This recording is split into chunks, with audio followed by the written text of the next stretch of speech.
இலை பாருதல் தரும் தேவா, காலை தோரை தேற்றிடுமே.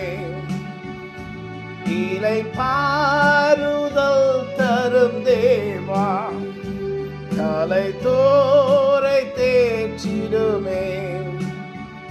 சிலுவை நிழல் எந்த தஞ்சம், சுகமாய் அங்கு தங்கிடுவேன்.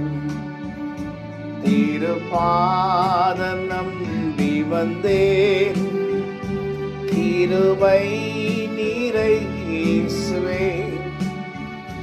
தமதன்பை கண்டடைந்தேன், தேவ சமூகத்திலே. என்னால் நாங்கள் ஜெபிக்கிறோம் ஆண்டவரே. அநேகருக்கு இளைப்பாறுதல் வேணும். இளைப்பாறுதல் என்றால் மனசுல எவ்வளோ கஷ்டங்கள், மனசுல எவ்வளோ பாரங்கள், எதை குறித்து பாரம் என்று தெரியல, எதை குறித்து ஓடுகிறோம் என்று கூட தெரியல. அநேக சிந்தனைகள் உண்டு, அநேக வேதனைகள் உண்டு, அநேக ஆசைகள் உண்டு, அநேக விருப்பங்கள் உண்டு, அநேக காரியங்கள் நம்முடைய இதயத்தில் உண்டு.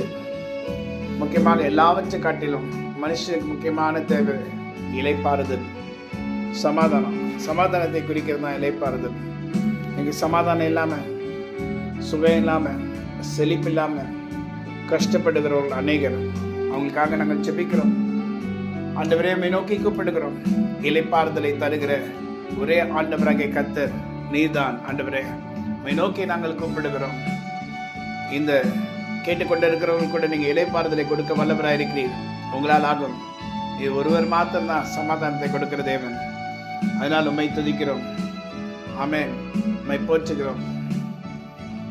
இந்த நாளில் கூட நாங்கள் மறுபடியும் ஜெபிக்கிறோம்.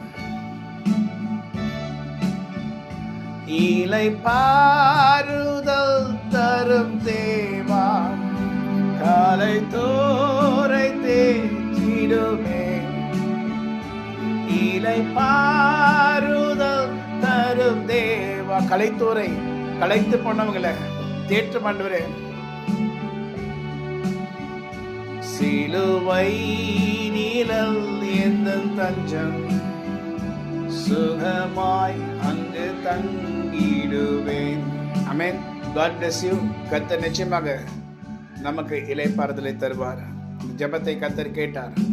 அதுக்குண்டான பலனை கர்த்தர் நிச்சயமாய் கொடுப்பார். ஆமென். God bless you.